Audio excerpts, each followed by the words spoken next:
검찰이 문재인의 딸 문다의 가족이 타이 이스타젯 등 이상직 전 민주당 의원 측으로부터 특혜성 지원을 받은 규모가 2억 원이 넘는 것으로 파악했습니다. 수사에 진척이 있었다라는 소리인데요. 검찰은 이 돈이 이전 의원이 중소벤처기업진흥공단 이사장에 임명이 되고 이후 민주당 국회의원 공천을 받는 등 문재인 정부의 특혜에 대한 대가가 아닌지 수사 중에 있습니다. 이 사건 구도는 이상직 전 의원의 문재인에 대한 포괄적 뇌물 사건인데요. 이 사건과 비슷한 구도를 띠고 있는 다른 사건을 살펴보고 문재인의 기소 가능성도 함께 살펴보도록 하겠습니다.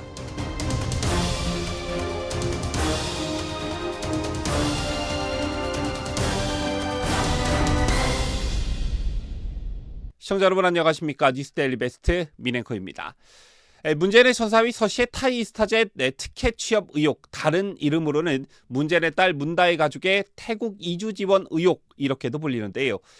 검찰은 이 사건의 기본 구도를 이상직 전 더불어민주당 의원의 문재인에 대한 포괄적 뇌물 사건으로 보고 있습니다.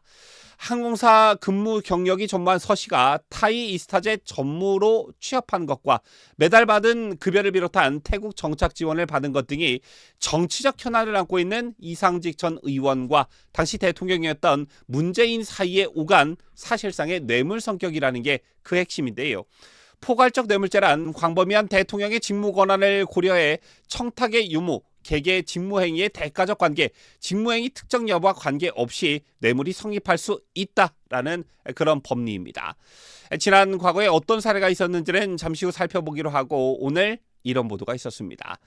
검찰이 문재인의 딸 문다의 가족이 타이 이스타젯 등 이상직 전 민주당 의원 측으로부터 특혜성 지원을 받은 규모를 파악했는데 그 돈의 액수가 2억 원이 넘는다라는 것입니다. 자, 아시다시피 이 사건에 대한 수사가 시작된 지는 오래됐지만 액수가 밝혀진 것은 이번이 처음으로 이게 의미하는 바는 수사에 상당한 진척이 있었다라는 것으로 보여지는데요. 이 사건 전주지검에서 수사를 하고 있죠. 전주지검 형사 3부는 문재인의 전사위 서 씨가 2018년 7월부터 2020년 초까지 이상직 전 의원이 실소유주로 있던 태국 저비용 항공사 타이 이스타젯 전무로 근무하면서 총 2억여 원을 받은 것으로 보고 있습니다. 이 돈에는 월급과 문다의 가족이 태국에서 거주한 집 월세 등이 포함돼 있다고 하는데 참고로 서 씨는 항공업 관련 경험이 없기 때문에 타이 이스타젯에서 이스타항공과의 업무 협조, 비행기 리스 업무 등 비교적 단순 업무를 봤던 것으로 알려졌습니다. 또한 검찰은 문다의 가족이 한국을 오갈 때 이스타 항공기를 무료로 이용한 단서를 잡고 회사 측에서 급여 외에 별도로 지원받은 금품이 있는지 이것도 함께 확인 중에 있는 것으로 전해졌는데요. 법조계에선 이런 말도 나오고 있다고 합니다. 아직도 수사를 해봐야 알겠지만 문재인 부부가 딸의 가족 생활비를 지원하다가 사위가 취직한 뒤부터 생활비를 주지 않았다면 서 씨의 월급 등 회사 측의 여러 지원은 뇌물로 판단할 수 있다는 것인데요. 알려졌다시피 이상직 전 의원이 2018년 3월 중진권 이사장에 임명된 뒤에 그 대가로 서 씨를 특별 채용하고 가족의 태국 이주 과정에 편의를 봐줬다는 게 이 사건의 골자입니다. 이 과정에서 문재인 청와대 관계자들이 문다의 가족을 도운 정황도 확인해 수사 중에 있는데요. 최근에는 당시 중진공 이사장 인선 관련 업무를 담당했던 조현옥 전 인사수석을 피의자로 전환하기도 했지요. 자, 그리고 얼마 전 검찰발로 이런 소식이 있었습니다. 검찰이 문다의 가족 의혹과 관련해 광범위한 직무 권한을 가진 대통령 및 국회의원 자녀 관련 과거 사건의 판례 및 수사 기록 등을 검토했다라는 것입니다. 그중 하나가 노무현의 딸 노정현 사건의 사례라는 것인데요. 자, 우선 노무현의 자녀 노정현 씨의 경우 미국 뉴저지 아파트 구입과 관련해 2013년 1월 외국환 거래법 위반 혐의로 징역 4월에 집행유예 1년형을 선고받은 뒤 항소를 포기해 이게 확정됐습니다.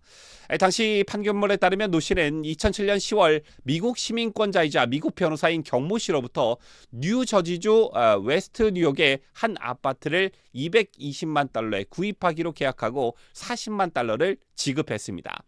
자, 그러나 이후 부동산 취득 사실이 알려질 것을 우려해 2009년 1월 초 지하철 4호선 선바이역 부근 비닐하우스 앞에서 경시의 지인의 자신의 동생에게 현금 7박스로 한화 13억 원을 지급하는 식으로 중도금을 치렀습니다.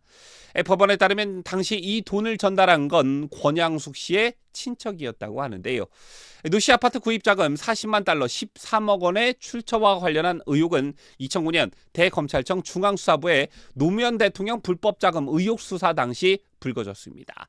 당시엔 노무현의 사망으로 공소권이 없이 수사는 종결됐었는데요. 다만 검찰은 2009년 6월 수사 결과 발표에서 국제공조와 관련자 진술 등을 통해 박연차가 노정현에게 40만 달러를 송금한 사실을 확인했다고 밝혔습니다.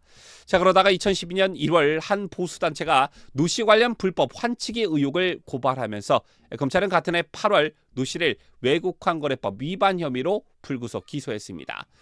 그렇다면 노씨 사건과 문다혜 사건은 어떤 유사점을 갖느냐? 검찰은 노씨 아파트 구입 자금 전달 과정처럼 복잡한 돈 거래가 문다혜와 청와대 관계자들 사이에도 유사하게 이루어졌을 수 있다고 보고 있습니다. 현재까지 문 씨가 돈 거래를 했다고 지목된 인사는 유송화 전 청와대 춘추관장, 모친인 김정숙과 친분이 있다는 디자이너 딸 양모 씨, 전 청와대 행정요원이기도 하지요. 제밖에도 2018년부터 2020년까지 태국 현지에서 문 씨 가족을 경호한 청와대 경호처 직원 등 3명입니다. 당초 검찰이 포괄적 뇌물죄를 검토하면서 이상직 전 의원이 서시 채용 4개월 전인 2018년 3월 중소벤처기업진흥공단 이사장으로 취임한 것과 2020년 초 공직선거법 위반 검찰 수사 중임에도 사표가 수리돼 총선에 출마한 것, 그리고 공천을 유리하게 통과한 것 등을 이상직 전 의원과 문재인 사이에 오갈 수 있는 청탁의 대가로 고려했습니다.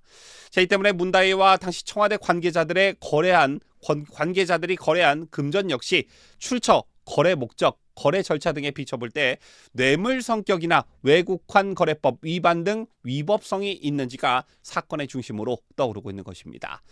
또한 이 사건과 관련해 거론되고 있는 사건이 최사원 씨 딸 정유라 씨가 관련된 말 세필인데요. 삼성이 제3자인 최순실 씨에게 사서 임대한 말 세필도 박근혜 전 대통령의 뇌물로 결론이 났는데, 아시다시피 서 씨와 문다혜 씨는 문 전 대통령과 가족관계입니다.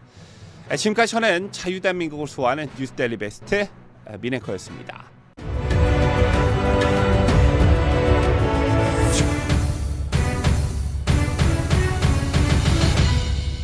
함께해요. 뉴스데일리 베스트.